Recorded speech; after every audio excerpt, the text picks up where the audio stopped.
construire en bois, notamment dans notre pays, exige de trouver un architecte qui sache développer et produire en bois.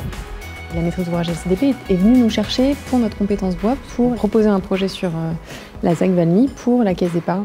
Ils nous ont permis effectivement d'avoir une idée assez précise de ce que nous pouvions construire en bois et avec un postulat de départ, nous ne voulions pas opposer les matériaux. On est sur un bâtiment qui a une mixité de matériaux. On utilise le bois, le métal et le béton et le verre. On essaye de les utiliser à leur juste valeur.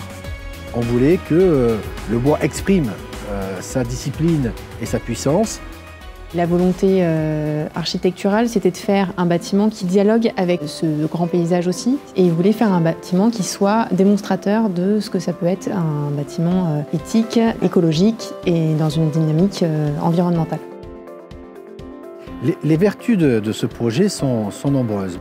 On a réussi à prouver qu'on pouvait construire un bâtiment de 9500 m² en bois massif avec un socle béton et l'ensemble du contrevêtement et des noyaux en bois.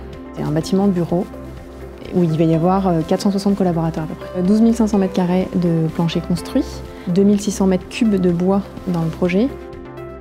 Deuxième vertu, économiquement parlant, le bois, avec sa capacité industrielle de fabrication et d'organisation de la transformation et de pose, arrive à créer une économie qui a ses vertus dans toutes les régions de France. Savoir faire un bâtiment démonstrateur mais non ostentatoire, qui peut être visible de loin parce que c'est quand même l'image du siège. Donc tout ça était un cahier des charges un peu complexe.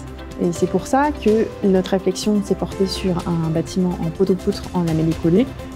Et on a souhaité sortir le contreventement du bâtiment, donc c'est avec cette exostructure, ça marquait l'image du projet et en même temps ça libérait les espaces de travail pour les usagers et pour l'utilisation parce qu'ils ont une vraie volonté de faire du flex office.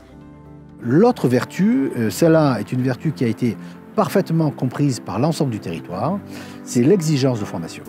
On a besoin de former des jeunes, on a besoin de remplir ce tissu économique qui certes est fait de beaucoup d'artisans aujourd'hui encore, mais il y a des PME de plus en plus grosses qui demandent à grossir, mais qui ont besoin de main-d'œuvre, et cette main-d'œuvre, il faut la former.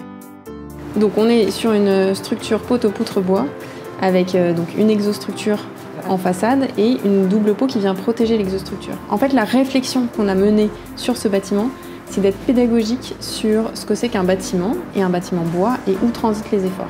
Les forces au vent qui apportent des efforts dynamiques sur un bâtiment, eh ben, ils peuvent être dissociés, ils existent en tout cas et ils sont visibles et c'est l'exostructure qui en est la preuve. La quatrième, bien évidemment, mais c'est une porte d'entrée classique pour le bois, c'est la thermie.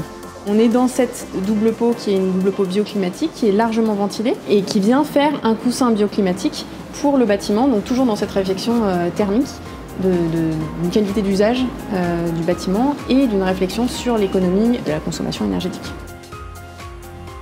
Également dans le bâtiment, on a un patio et un atrium sur lequel on a réfléchi aussi à des essences d'arbres qui puissent se trouver bien dans ces espaces-là.